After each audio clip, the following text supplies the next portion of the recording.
ओम शांति। ओम शांति। तो आज सतगुरुवार और साथ ही साथ अप्रैल मास का लास्ट दिन है, 30 अप्रैल 2026। बाबा ने कहा, मीठे बच्चे, तुम्हारी ये वंडरफुल यूनिवर्सिटी है जिसमें बिगड़ी को बनाने वाला भोलानाथ बाप टीचर बन करके तुम्हें पढ़ाते हैं। तुम्हारी ये वंडरफुल यूनिवर्सिटी है जिसमें बिगड़ी को बनाने वाला भोलानाथ बाप टीचर बनकर तुम्हें पढ़ाते हैं। प्रश्न, इस कयामत के समय में तुम बच्चे सभी को कौन सा लक्ष्य देते हो?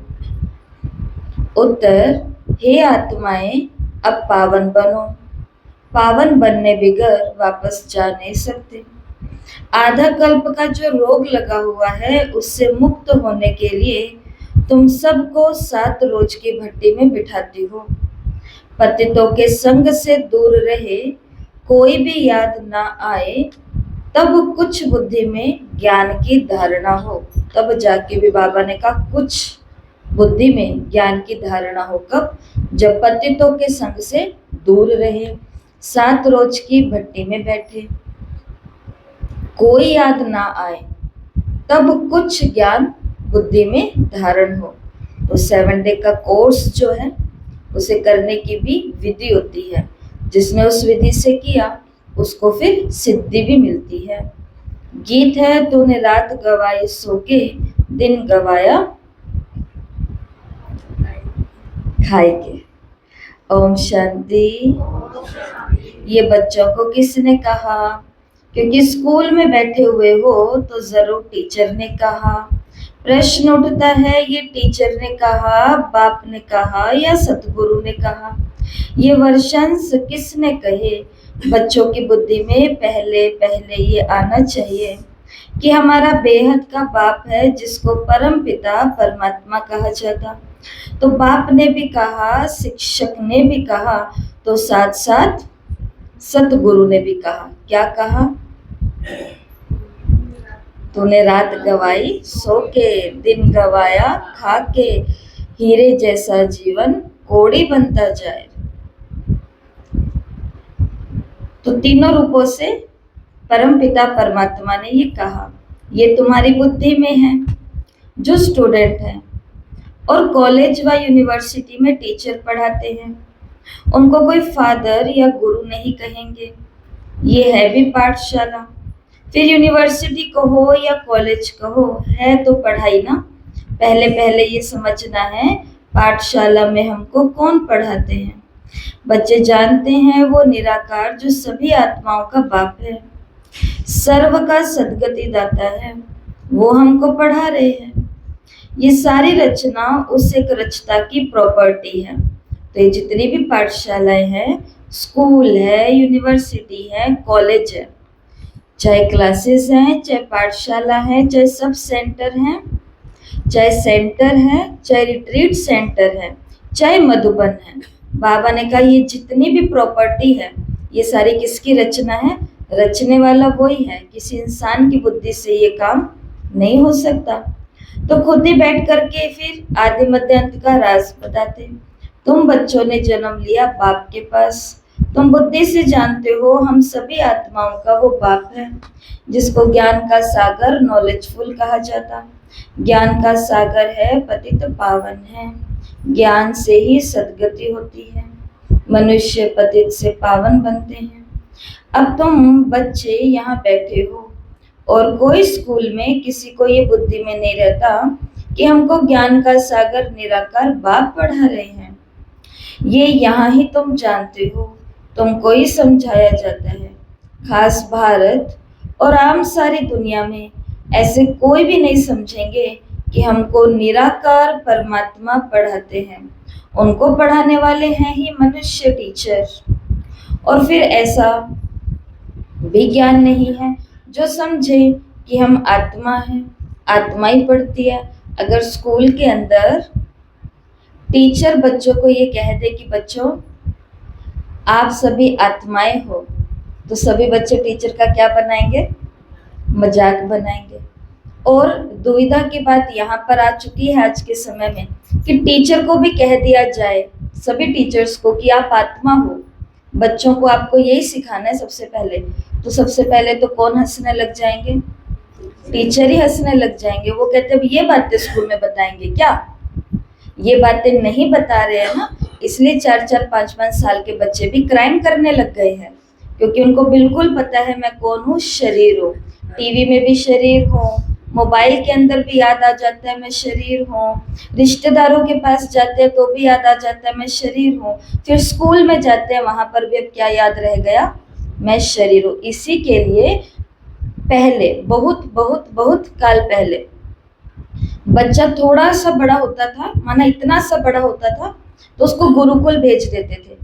ना उसको माँ की ममता मिलती थी, ना उसको पिता का लाड प्यार मिलता था, उसको सिर्फ गुरु की शिक्षा मिलती थी। कौन सी? आत्म और परमात्म ज्ञान, युद्ध की तैयारी और नीतियां, अलग अलग सब प्रकार की नीतियों से सिखाई जाती थी।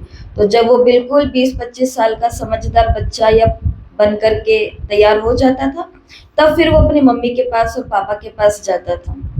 ऐसा ही होता था ना, पूरा योग्य। अभी तो माँ की ममता थोड़ा थोड़ा कुछ कुछ, पिता का लाड प्यार थोड़ा थोड़ा कुछ कुछ, तो ये सारी चीजें उस बच्चे को ये समझने ही नहीं दे रही है कि वो एक आत्मा है और वो यहाँ पर कुछ कर्तव्य करने के लिए आया है।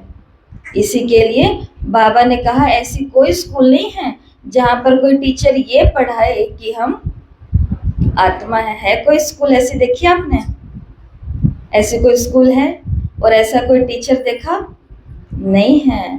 तो इसी स्कूल में और यही टीचर हमें ये पढ़ाता है, और यहाँ पढ़ती भी कौन है? आत्मा ही पढ़ती है, आत्मा ही सब कुछ करती है। फलानी नौकरी आत्मा करती है इन ऑर्गन्स द्वारा। उनको तो ये रहता है कि हम फलाना है, झट अपना नाम रूप याद आ जाता है, हम ये करते हैं, हम ऐसे करते हैं, शरीर का नाम ही याद आ जाता। परंतु वो रोंग है। हम तो पहले आत्मा है ना, पीछे ये शरीर लिया है। शरीर का नाम बदलता रहता, आत्मा का नाम तो नहीं बदलता। आत्मा तो एक ही है। बाप ने कहा है मुझ आत्मा का एक ही नाम है शिव। ये सारी दुनिया जानती है। बाकी इतने सब नाम शरीरों पर रखे जाते हैं। शिव बाबा को तो शिव ही कहते हैं बस, उनका कोई शरीर नहीं दिखाई पड़ता। मनुष्य के ऊपर नाम पड़ता है मैं फलाना हूँ। हमको फलाना टीचर पढ़ा रहे हैं, नाम लेंगे ना। वास्तव में आत्मा शरीर के द्वारा टीचर का काम करती है, उनकी आत्मा को पढ़ाती है। संस्कार आत्मा में होते हैं, ऑर्गन्स द्वारा पढ़ाती हैं, पाठ बजाती हैं संस्कार अनुसार। परंतु देह पर जो नाम पड़े हैं उस पर सारे धंधे आदि चलते हैं। यहाँ तुम बच्चे जानते हो हमको निराकार बाप पढ़ाते, तुम्हारी बुद्धि कहाँ चली गई? हम आत्मा उस बाप के बने। आत्मा समझती है निराकार फादर आकर इस साकार द्वारा पढ़ाते हैं, उनका नाम है शिव। शिव जयंती भी मनाते। शिव तो है बेहद का बाप, उनको ही परम पिता परमात्मा कहा जाता। वो सभी आत्माओं का बाप है। अब उनकी जयंती कैसे बनाते? आत्मा शरीर में प्रवेश करती है, वह गर्भ में आती है, ऊपर से आती है, ये किसी को मालूम नहीं पड़ता। क्राइस्ट को धर्म स्थापक कहते हैं। उनकी आत्मा पहले पहले ऊपर से आनी चाहिए। सतो प्रधान आत्मा आती है, कोई भी विकर्म किया हुआ नहीं है। तो बाबा ने कहा पहले सतो प्रधान, फिर सतो रजो तमो में आते हैं, तब विकर्म होते हैं। पहले आत्मा जो आएगी सतो प्रधान होने के कारण कोई दुख नहीं भोग सकती। आधा टाइम जब पूरा होता है तब विकर्म करने लगते हैं। तो आज हम सभी क्यों दुख भोग रहे हैं? ऐसा एक ही संसार में नहीं। कल भी बात करी थी ना हम सभी ने, संतुष्ट मणि हो बाबा ने पूछा, तो उसके ऊपर कल यही प्रश्न पूछा था ना, बात करी थी ना, कि संसार में एक भी ऐसा नहीं है जो क्या हो अपनी लाइफ से संतुष्ट हो। कोई भी नहीं हो रहा, कारण या तो कुछ पीछे छूट गया है, या कहीं आगे निकल गए हैं, या बीच में कोई इच्छाएं आ गई है, या दूसरे से कोई अपेक्षाएं ज्यादा रख ली है। तो ये बहुत सारे कारण हैं। इसी प्रकार बाबा ने कहा सब क्या भोग रहे हैं, दुख भोग रहे हैं। क्यों? क्योंकि अभी अभी परम धाम से नहीं उतरे। कितने सारे शरीर और शरीर के नाम और शरीर के रिश्ते और फिर उनसे जुड़े हुए संस्कार बना करके आए हैं, विकर्म करके आए हैं। तो बाबा ने कहा उसी कारण फिर दुख भोगते हैं। आज से 5000 वर्ष पहले बरोबर सूर्यवंशी राज्य था और सब धर्म तो बाद में आए। भारतवासी विश्व के मालिक थे। भारत को अविनाशी खंड कहा जाता और कोई खंड था नहीं। तो शिव बाबा हैं। कौन है शिव बाबा? शिव बाबा कौन है? बाबा है, सतगुरु है, टीचर है और सृष्टि का रचयिता है। और शिव बाबा कौन है? बोलो बोलो, सब कुछ है, बोलो, बोलते जाओ, रुकना नहीं। भारत को स्वर्ग बनाने वाला है। शिव बाबा कौन है? ब्रह्मांड का मालिक है। पतित से पावन बनाता है, तमो प्रधान से सतो प्रधान बनाता है। शिव बाबा कौन है?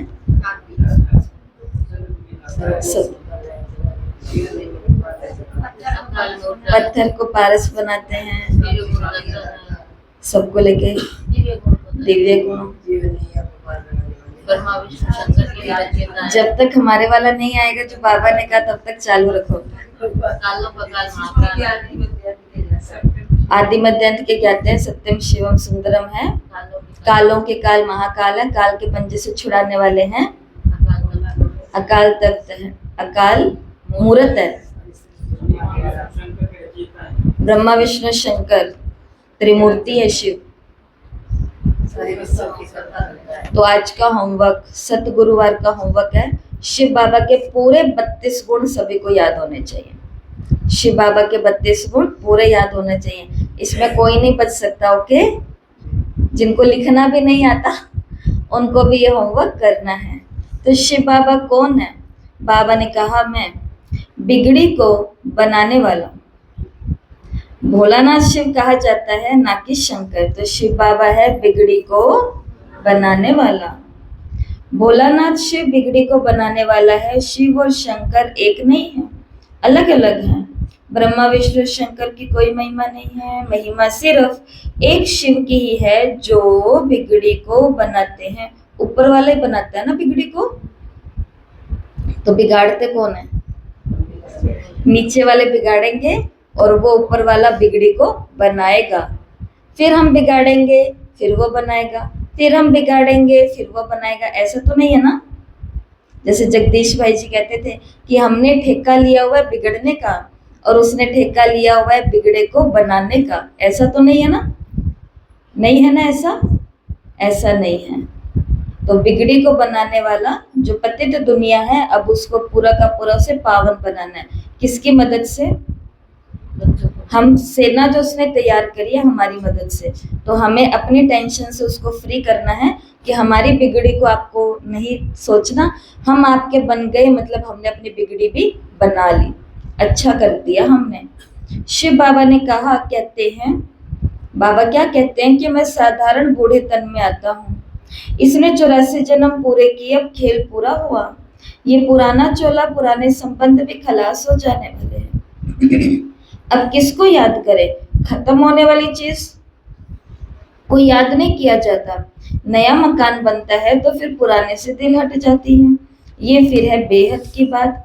सर्व की सदगति होती है, अर्थात रावण के राज्य से सबको छुड़ाकर सबको छुटकारा मिलता है। रावण ने सबको बिगाड़ दिया है। भारत बिल्कुल ही कंगाल भ्रष्टाचारी है। लोग भ्रष्टाचार समझते हैं करप्शन, अल्ट्रेशन को, चोरी ठगी को, परंतु बाप कहते हैं पहला भ्रष्टाचार है मूत पलिति बनना। शरीर विकार से पैदा होता है, इसलिए इसको वाइसेस वर्ल्ड कहा जाता है। सतयुग में सत्य को कहा जाता है वाइसलेस वर्ल्ड। हम सतयुग में प्रवृत्ति मार्ग वाले देवी देवता थे। कहते हैं पवित्र होने से विकार बिगर बच्चे कैसे पैदा होंगे? बोलो, हम अपनी राजधानी बाहुबल से नहीं योग बल से स्थापन करते हैं, तो क्या योग बल से बच्चे नहीं पैदा कर सकते? जबकि है ही वॉइसलेस वर्ल्ड, बाबा ने कहा जबकि है ही निर्विकारी दुनिया, पवित्र गृहस्थ आश्रम, यथा राजा रानी, ये संपूर्ण निर्विकारी तथा प्रजा। यहाँ है संपूर्ण विकारी, सत्युग में विकार होते नहीं, उसको कहा जाता है ईश्वरी राज्य। तो पहला भ्रष्टाचार बाबा ने किसको बोला? विकार को बोला। और वो दुनिया है संपूर्ण निर्विकारी श्रेष्ठाचारी, इसलिए बाप का स्थापन किया हुआ है। अभी तो है रावण राज्य, शिव बाबा की पूजा होती है, जिसने स्वर्ग स्थापन किया। रावण जिसने नरक बनाया, उसको जलाते आते। द्वापर कब शुरू हुआ ये किसी को भी पता नहीं, ये भी समझ की बात है ही तमो प्रधान आसुरी दुनिया, वो है ईश्वरीय दुनिया, उसको स्वर्ग दैवी पावन दुनिया कहा जाता। ये है नरक पतित दुनिया। ये बातें भी समझेंगे वही जो, ये सारी बातें, पतित दुनिया, पावन दुनिया, प्योरिटी, इम्प्योरिटी, निर्विकारी, विकारी, बच्चे, ये सब बातें कौन नहीं समझेगा? जो श्रीमत पर चलेगा। और कौन समझेगा? जो स्कूल के होंगे। माना बाबा ने कहा ये बातें वही समझेगा जो रोज पढ़ेगा, उसको ही विश्वास होगा इन बातों पर।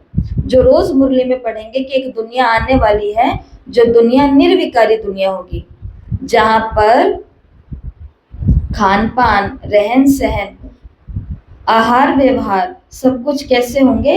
पवित्र धर्म पर स्थापन होंगे। तो जो रोज पढ़ेगा, बाबा ने कहा, वो इन बातों को समझ जाएगा। बहुत कहते हैं फलानी जगह स्कूल थोड़ी है, अरे हेड ऑफिस तो है ना, स्कूल नहीं है समझ लो, किसी के शहर के अंदर, किसी के गांव के अंदर। तो बाबा ने कहा हेड ऑफिस है, मधुबन आओ, मधुबन आकर के 7 दिन की पट्टी कर करके जाओ, 7 डे का कोर्स करके जाओ। परंतु अब की बारे तो हमको वो चांस भी बड़ा ही मुश्किल दिख रहा है। जिन्होंने सोचा कि हम शिविर कहाँ जा करके करेंगे, मधुबन में, तो अभी थोड़ा सा मुश्किल है, ज्यादा नहीं है परंतु थोड़ा सा। तो अभी तो लगन होगी जिसको, बाबा उसको बुला लेगा, वही हो सकता है कुछ चमत्कार, बाकी तो नहीं पता। लेकिन तब बाबा ने मुरली में बोला कि अरे स्कूल नहीं है तो हेड ऑफिस तो है, तुम आकर के यहाँ से डायरेक्शन ले जाओ, मधुबन जाओ, वहां से डायरेक्शन लो कि हमें भी स्कूल खोलना है। तो फिर वो पूछेंगे किसको खोलना है, कौन सी जगह है, कौन संभालेगा, कैसे होगा। तो फिर बाबा ने कहा सारे काम हो जाते हैं। लेकिन कोई भाव रखने वाला भी तो चाहिए ना, स्कूल खोलना है ये इच्छा तो होनी चाहिए कि मुझे पढ़ना है, तुम आकर के डायरेक्शन ले जाओ, बड़ी बात नहीं है। सृष्टि चक्र को सेकंड में समझाया जाता है। सतयुग त्रेता पास्ट हो गया, फिर द्वापर कलयुग ये भी पास्ट हुआ, अभी है संगम युग। नई दुनिया में जाने के लिए पढ़ना है, हर एक का हक है पढ़ना। बाबा हम नौकरी करते हैं, बाबा ने कहा अच्छा 1 हफ्ता ज्ञान ले फिर चले जाना, मुरली मिलती रहेगी। पहले 7 रोज भट्टी में जरूर रहना है, भल 7 रोज आएंगे परंतु सबकी बुद्धि एक जैसी नहीं रहेगी। 7 रोज भट्टी माना, 7 डे कोर्स का मतलब क्या होता है? 7 रोज भट्टी माना, कोई की भी याद ना आए, कोई से पत्र व्यवहार आदि ना हो। पत्र व्यवहार मतलब कि मैसेज और कॉल, अभी पत्र व्यवहार नहीं है। अभी तो 3 दिन के लिए मधुबन जाते हैं भट्टियों में या जैसे भी, तो पहले अनाउंसमेंट होती है कि 3 दिन तक किसी को भी मोबाइल यूज नहीं करने, सब स्विच ऑफ कर दो। होते हैं किसी के भी स्विच ऑफ? नहीं होते ना। तो जबकि बाबा ने कहा ये बातें तभी जीवन में लागू हो सकती है जब बिल्कुल कोई की याद ना आए, जब बिल्कुल पत्र व्यवहार ना हो। सब एक जैसे थोड़ी समझ सकते हैं। यहाँ पतितों को पावन बनना है, ये पतित पना भी रोग है। आधा कल्प के महारोगी मनुष्य हैं, उनको अलग बिठाना पड़े, कोई का संग भी ना हो। बाहर जाएंगे उल्टा सुल्टा खाएंगे, पतित के हाथ का खाएंगे। सत्युग के देवताएं तो पावन है ना, उनके लिए देखो खास मंदिर बनाते हैं, देवताओं को फिर पतित छू न सके। इस समय तो मनुष्य बिल्कुल ही पतित भ्रष्टाचारी है। शरीर विष से पैदा होता, इसलिए इनको भ्रष्टाचारी कहा जाता। सन्यासियों का भी शरीर विष से ही बना हुआ है। बाप कहते हैं पहले पहले आत्मा को पवित्र होना है, फिर शरीर भी पवित्र चाहिए। इसलिए पुराने इम्प्योर शरीर सब विनाश हो जाने हैं, सबको वापस जाना है। बाबा ने कहा ये है कयामत का समय। कौन सा समय चल रहा है? विनाश का समय, महाभारत का समय, कयामत का समय। सबको पवित्र बन जाना है। भारत में ही होलिका मनाते हैं। यहाँ 5 तत्वों के शरीर तमो प्रधान है। सतयुग में शरीर भी सतो प्रधान होते हैं। श्री कृष्ण का चित्र है ना, नरक को लात मारता होता है, क्योंकि सतयुग में जाना है। मुर्दे को भी जब शमशान में ले जाते हैं तो पहले मुख शहर की तरफ, पैर शमशान की तरफ करते हैं। फिर जब शमशान के अंदर घुसते हैं तो मुंह हो जाता है शमशान की तरफ और पैर हो जाते हैं शहर की तरफ। अभी तुम स्वर्ग में जाते हो तो तुम्हारा मुंह कहाँ होना चाहिए? स्वर्ग की तरफ, और पैर कहाँ होने चाहिए? नरक की तरफ। शांति धाम और सुख धाम, पैर दुख धाम की तरफ है। वो तो मुर्दे की बात है। यहाँ तो पुरुषार्थ करना है, यहाँ मुर्दा बन करके नहीं होगा। यहाँ तो ज्यादा जागरण करना पड़ेगा। योगी का मतलब क्या होता है? जो सारे काम जाग करके करे, बेहोशी में ना करे। जाग करके ही बोले, जाग करके ही चले, जाग करके ही नए रिश्ते बनाए, जाग करके ही उनको निभाए।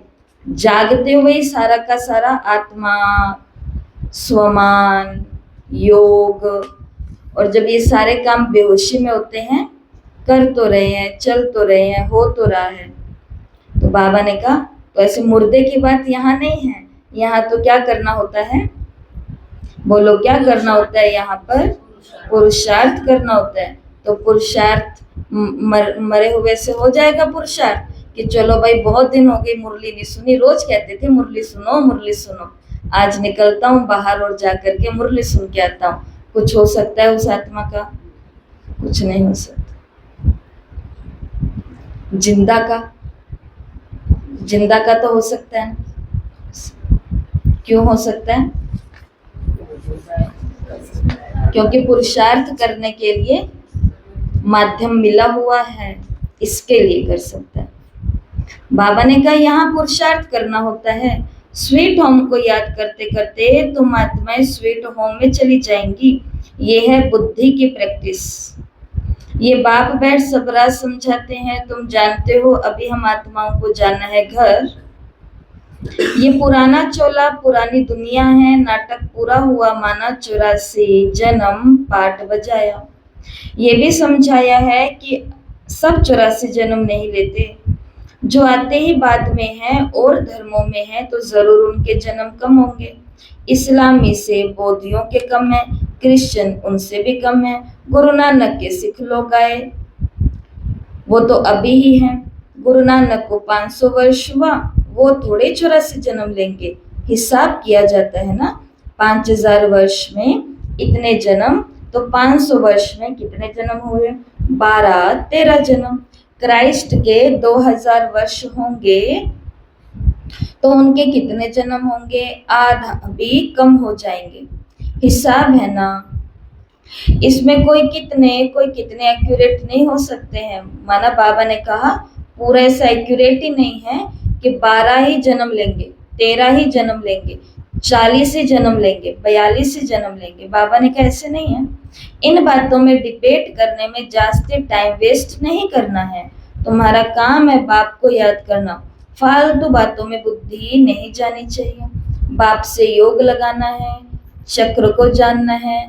बाकी पाप नष्ट होंगे याद से। इन बातों में वाद विवाद करने से बाबा ने कहा पाप नहीं नष्ट होंगे। वो कैसे होंगे? जब हम खुद को आत्मा समझ करके बाबा के साथ योग लगाएंगे। बाप से योग लगाना, और चक्र को जानना है। इसमें मेहनत है। इसलिए भारत का प्राचीन योग कहते हैं, जो बापे सिखाते हैं। सतयुग त्रेता में तो योग की बात ही नहीं है। फिर भक्ति मार्ग में हठ योग शुरू होता है। ये है सहज राजयोग। बाप कहते हैं मुझे याद करने से पावन बनेंगे। मूल बात है याद की, कोई भी पाप नहीं करना है। अंडरलाइन करना। आज बाबा ने क्या बात बोली? बिल्कुल ही आम बात, जो दिखने में बिल्कुल ही आम बात है, लेकिन जो मनुष्य के जीवन की बहुत खास बात है, जो बचपन से सुनते आए हैं। कोई पाप नहीं करना। पाप किया तो काली माता आएगी। कहाँ से आएगी? नीचे से। ऐसा बोलते हैं। पाप नहीं करना, कोई पाप नहीं करना। बचपन से सुन रहे हैं ना, लेकिन माने हम नहीं माने। पाप नहीं करना, पाप नहीं करना। शिव बाबा भी आकर के कहते हैं कोई भी पाप नहीं करना है। देवी देवताओं के मंदिर हैं क्योंकि वो पावन है। पुजारी लोग तो पतित हैं। पावन देवताओं को स्नान आदि कराते हैं। वास्तव में पतित का हाथ भी नहीं लगना चाहिए। ये सब है भक्ति मार्ग की रस्म रिवाज। अभी तो हम पावन बन रहे हैं, पवित्र बन जाएंगे तो फिर देवता बन जाएंगे। वहां तो पूजा आदि की दरकार नहीं रहती। बाबा ने कहा सर्व का सदगति दाता एक ही बाप है, उनको ही भोलानाथ कहते हैं। बाबा ने कहा मैं आता हूँ पतित दुनिया में, पतित शरीर में, पुराने रावण राज्य में। हाँ, कोई के भी तन में प्रवेश कर मुरली चला सकते हैं। इसका मतलब ये नहीं है कि सर्वव्यापी है। हर एक में अपनी अपनी आत्मा है। फॉर्म में भी लिखवाया जाता है तुम्हारी आत्मा का बाप कौन है, परंतु समझते नहीं। आत्माओं का बाप तो एक ही होगा। हम सब हैं ब्रदर्स। फादर एक है। उनसे वर्षा मिलता है जीवन मुक्ति का। वही लिबरेटर गाइड है। सभी आत्माओं को ले जाएंगे स्वीट होम, क्योंकि पुरानी दुनिया का विनाश होना है। होलिका होती है ना, बाबा ने होलिका को 2 बार याद किया। तो भारत के अंदर होलिका मनाई जाती है। क्या होता है होलिका में? होलिका में जलाया जाता है। मिलन मनाते हैं। अभी थोड़े दिन पहले मुरली सुन करके गए, इसलिए तीनों पॉइंट याद है। तो बाबा ने कहा होलिका होती है। होलिका का मतलब है शरीर खत्म। होलिका खत्म। प्रहलाद प्रभु की औलाद आत्मा बच गई। शरीर खत्म हो जाएंगे इस कयामत में, इस विनाश में। बाकी बच क्या जाएंगी? सबकी आत्माएं। और अपने अपने कर्म पाप और पुण्य के अनुसार, पुण्य की है तो पुण्य की नगरी में जाएंगे, पाप की है तो ऊपर बैठ करके थोड़ा वेट करना पड़ेगा। अपनी बारी आएगी तो नीचे आएंगे, और आते ही पाप करने आते तो नहीं करेंगे, आते तो अच्छा काम करेंगे, क्योंकि ऊपर से उतर करके आए हैं ना। बाबा ने कहा ना एक जन्म भी होगा। समझो किसी आत्मा का 50 साल की उम्र लेकर के शरीर छोड़ेगा, मानो तो 25 साल बहुत सुख देखेगा और बहुतों को सुख देगा, और 25 साल वो आत्मा संसार के सारे दुख देख लेगी और सबको दुख दे देगी। ऐसा एक ही जन्म होगा, पर भगवान ने सभी आत्माओं का हिसाब आधा आधा रखा है। आधा सुख आधा दुख। भले द्वापर में आओ, भले कलयुग में, भले सतयुग में, तो क्यों नहीं सतयुग में आना चाहिए। सुख देखें तो पूरा अच्छी दुनिया का ही सुख देखें, क्योंकि मान लो कलयुग के अंदर हमारा एक जन्म भी हो गया, हम तो सुख में रहेंगे, लेकिन हमको प्रकृति भी पुरानी मिलेगी, लोग भी पुराने होंगे। सतयुग के अंदर आएंगे तो कम से कम प्रकृति भी सतो प्रधान, लोग भी सतो प्रधान, भगवान की बनी हुई दुनिया, रची हुई दुनिया, वो तो रावण की दुनिया होगी। इसलिए फायदा किस में है? वन में आने का। आ जाएंगे वन में आ जाएंगे, बिल्कुल। मतलब कि त्रेता में नहीं आना हमें, सीधा। और सतयुग में भी बिल्कुल आगे पीछे नहीं, बिल्कुल बस वो 9-10 लाख आत्माओं से नई दुनिया शुरू होगी, उसके अंदर हम आएंगे फर्स्ट लक्ष्मी नारायण के साथ। वन में।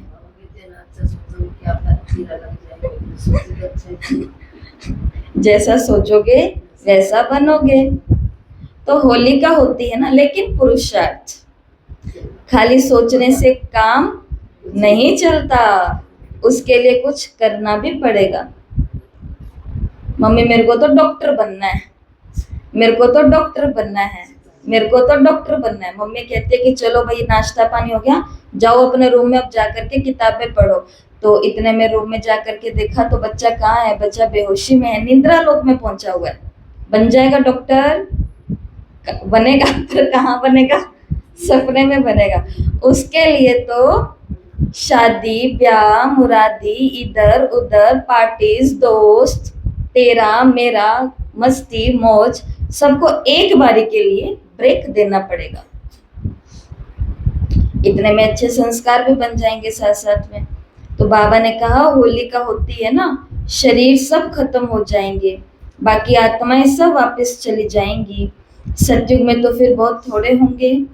समझना चाहिए कि स्वर्ग की स्थापना कौन कराते हैं, कलयुग का विनाश कौन कराते हैं, सो तो क्लियर लिखा हुआ है। कहते हैं मिठरा गुर तो गुराए, मतलब प्यार करो तो प्यार मिलेगा। धीरे धीरे हम सिंधी भी सीख रहे हैं, एक्सपर्ट हो जाएंगे। भाई मीठे, बाबा ने कहा प्यार करो तो प्यार मिलेगा। प्यार हम सबसे नहीं करते हैं तो फिर हम भी पात्र नहीं है सबसे प्यार लेने के। अगर हम सबसे प्यार करेंगे तो हमको भी सबसे प्यार मिलेगा। बाप कहते हैं अब देखो कहाँ विनाश की बात चल रही थी, होली का शरीर खत्म हो जाएंगे, आत्मा चली जाएगी। ये बातें चलते चलते एकदम से बाबा ने कौन सी लहर उठा दी, एकदम से बाबा ने कह दिया कि कहते हैं प्यार करो तो प्यार मिलेगा। ये बात क्यों बोली, क्योंकि बाबा ने कह दिया विनाश होने वाला है। बच्चों ने कहा हाँ बाबा होने वाला है। होली का शरीर खत्म होएंगे, हाँ बाबा होएंगे। आत्मा अपने घर और नई दुनिया में आ जाएगी, हाँ बाबा आ जाएगी। पर इस पूरी प्रोसेस के बीच में ज्ञान मिलना, पुराने का विनाश होना और नया आना, इसके बीच में एक काम और करना पड़ेगा। उसके लिए लाइन आई है प्यार करो तो प्यार मिलेगा। मतलब कि क्या करनी पड़ेगी, मेहनत करनी पड़ेगी, बाबा की सेवा। नई दुनिया लानी है तो वो राजधानी, वो प्रजा, वो रॉयल फैमिली, वो महल तैयार करने वाले, वो सभी औजार, वो सभी यंत्र, वो सब कुछ करने के लिए सब चाहिए तो सही ना। और वो आएंगे सब कैसे, प्यार से। प्यार करेंगे तो प्यार मिलेगा। बाप कहते हैं जो मेरे अर्थ बहुत सर्विस करते हैं मनुष्य को देवता बनाने की, वो जास्ती प्यारे लगते हैं। जो पुरुषार्थ करेंगे वही ऊंचा पद पाएंगे, जो पुरुषार्थ करेंगे वो ऊंचा पद पाएंगे। जो पुरुषार्थ कर रहे हैं अगर हम उनके थोड़े से हितैषी भी बन गए ना, सहयोगी भी बन गए, उनका एक हैंड बन करके भी उनके साथ खड़े हो गए कि आप मत फिक्र करो हम आपके साथ हैं, तो भी हम अच्छा कुछ पा लेंगे। लेकिन सोचो कोई बहुत अच्छा पुरुषार्थ कर रहा है, दिन रात सेवा कर रहा है, और हम उसकी क्या निकाल रहे हैं, वैसे तो ये बहुत अच्छे हैं पर है ना, वैसे तो ये बहुत अच्छे हैं पर है ना। तो फिर दूसरे के अंदर भी हम उनके लिए क्या भर रहे हैं, अच्छा तो नहीं भर रहे ना। तो फिर थोड़ा बहुत कुछ मिलने वाला होता तो वो भी रह जाएगा। बाकी तो बाबा ने कह दिया है जो करेंगे पुरुषार्थ वही उच्च पद पाएंगे। वर्षा आत्माओं को पाना है परमात्मा बाप से, आत्माभिमानी बनना पड़े। कई बहुत भूलें भी करते हैं, पुरानी आदतें पक्की हो गई है ना, तो कितना भी समझाओ वो छूटती नहीं है, उससे अपना ही पद कम कर देंगे। बहुतों को डायरेक्शन दे देते हैं आपको ये नहीं करना, ये ऐसे हो चुका है, तो भी अगली बारी कौन सी गलती कर देते हैं, सेम टू सेम वही गलती, और सेम इंसान के साथ, चेंज भी नहीं करते माहौल भी। इससे क्या पता चलता है कि आत्मा ने योग नहीं लगाया। क्योंकि योग आज सुबह मैं सुन रही थी क्लास, तो उसके अंदर आया कि अगर हम चाहते हैं कि मेरे स्वभाव संस्कार चेंज हो जाए और मेरे अंदर कोई नई नई आइडियाज और ये सब चीजें आई नई दुनिया बनाने के लिए, तो उसके लिए उन्होंने बोला योग बहुत चाहिए, और योग के लिए एकांत चाहिए। एकांत का मतलब ये नहीं होता कि अकेला हो जाओ, एकांत का मतलब वो प्रैक्टिस चाहिए कि मैं भीड़ में हूँ, लोगों के साथ बात कर रही हूँ, मिल रही हूँ, जुल रही हूँ, तो भी मैं कहाँ हूँ, अकेली, एकांत में हूँ, बाबा की याद में हूँ, वहां पर आत्मा की पुरानी आदतें क्या होती है, बदलती हैं। नहीं तो पुरानी आदतें, बाबा तो खुद ही कह रहे हैं, कईयों की पुरानी आदतें इतनी पक्की हो गई है, कितना भी समझाओ तो छूटती नहीं। और सोचो उनको तो कौन समझा रहा होगा, स्वयं बाप दादा। यहाँ पर तो कोई बहनें समझा देती हैं, कोई आपस में माताएं बहनें समझा देती हैं। जिसको भगवान ही समझा रहा है वो ही नहीं ट्रैक पर आ रहा है। इससे का मतलब भगवान ने स्वीकार कर लिया कि मेरा ये बच्चा इस आदत के वशीभूत है। और उसके कारण क्या होता है, बाबा ने कहा वो अपना पद कम कर देते हैं, आने वाली दुनिया के लिए पद कम कर लेते हैं। अच्छा, मीठे मीठे से खिलते बच्चों प्रति माता पिता बाप दादा का याद प्यार और गुड मॉर्निंग। रूहानी बाप की रूहानी बच्चों को नमस्ते। हम रूहानी बच्चों की रूहानी माता पिता बाप दादा को याद प्यार, नमस्ते, गुड मॉर्निंग, ओम शांति, शुक्रिया बाबा, शुक्रिया, वाह बाबा वाह।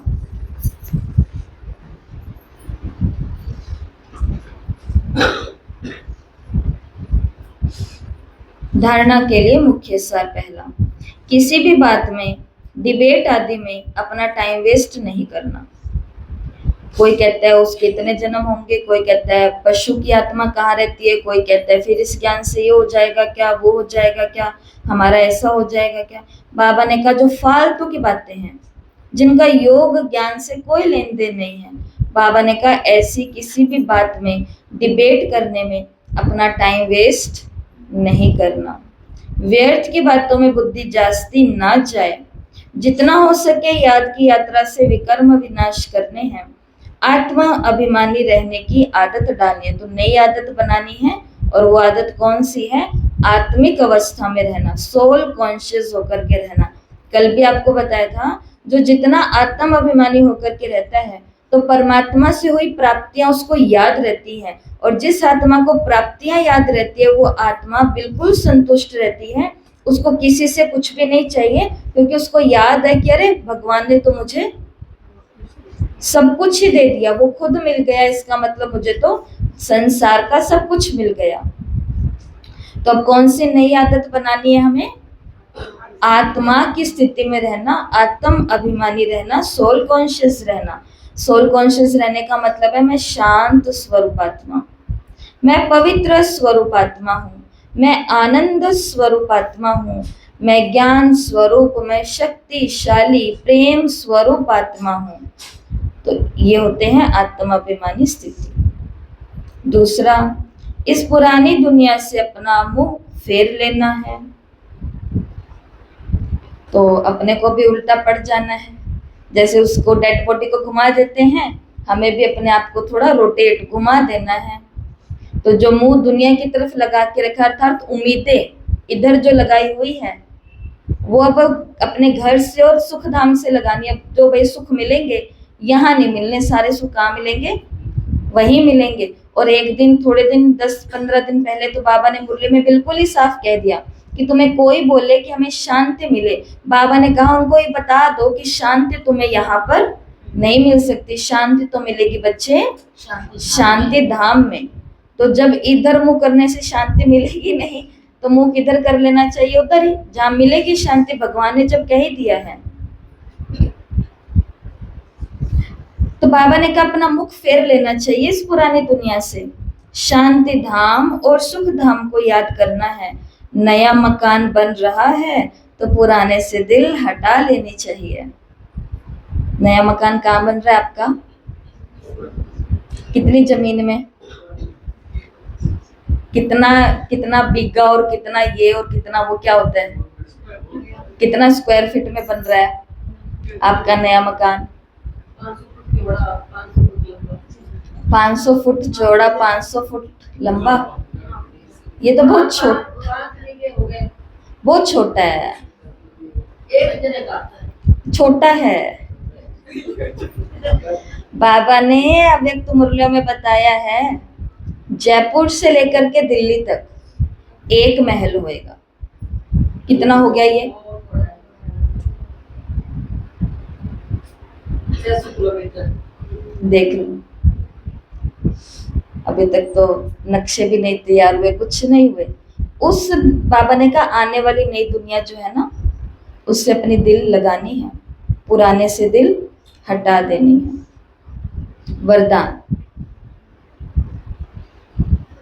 ईश्वरीय कुल की स्मृति द्वारा माया का सामना करने वाले, ईश्वरीय कुल की स्मृति द्वारा माया का सामना करने वाले सदा समर्थ स्वरूप भव, समर्थ स्वरूप भव। किसी भी कार्य में सफलता प्राप्त करनी है तो पहले समृद्धि द्वारा समर्थित स्वरूप बनो। मतलब अपनी सोच को पहले क्या बनाओ, सफलता वाली बनाओ, पावरफुल बनाओ, विजय को देखो पहले अपनी समृद्धि में। समृद्धि आने से माया का सामना करना सहज हो जाएगा। जैसी समृद्धि होती है वैसा स्वरूप बन जाता है, इसलिए सदा पावरफुल समृद्धि रहेगी। जब तक ईश्वरीय जन्म है तब तक हर सेकंड, हर संकल्प, हर कार्य ईश्वरीय सेवा पर हूँ। जब तक ये ईश्वरीय जन्म है तब तक मैं हर सेकंड, हर संकल्प, हर कार्य ईश्वरीय सेवा पर हूँ। हमारा ये ईश्वरीय कुल है, ये समृद्धि की सीट सर्व कमजोरियों को समाप्त कर देगी। स्लोगन, सत्य समय प्रमाण स्वयं सिद्ध होता है, उसे सिद्ध करने की आवश्यकता नहीं। सत्य समय प्रमाण स्वयं सिद्ध होता है, उसे सिद्ध करने की आवश्यकता नहीं। अव्यक्त इशारे हैं, तो इस मास के ये लास्ट अव्यक्त इशारे, और हम सभी को पता है पूरे ही मास बाबा के अव्यक्त इशारों ने हमें 2 गुण धारण करने की प्रेरणा दी है, एक तो मधुरता और दूसरा नम्रता। तो आज के ये इस महीने के लास्ट अव्यक्त इशारे, फिर कल से नए टॉपिक पर नए अव्यक्त इशारे आएंगे। मेजॉरिटी के सामने सर्विस में बाधा डालने वाला मुख्य विघ्न आता है, कौन सा? मैंने ये किया, मैं ही ये कर सकता हूँ, ये मैंपन आना, इसे कहा जाता है ज्ञान का अभिमान, बुद्धि का अभिमान, सेवा का अभिमान। इन रूपों में ही विघ्न आते हैं। तो जो रावण आता है वो बुरे वाले रूपों में नहीं आता, ऐसा अच्छा सा रूप बना के आता है, साधु वाला। इस प्रकार के विघ्नों को समाप्त करने के लिए सदा एक शब्द याद रखो, और वो कौन सा शब्द है? मैं कर रहा हूँ, मैं सेवा पर जा रहा हूँ, मेरी बुद्धि बहुत अच्छी है, मेरी सर्विस। तो बाबा ने कहा इससे निकलने के लिए, इस विघ्न को समाप्त करने के लिए क्या याद रखना है?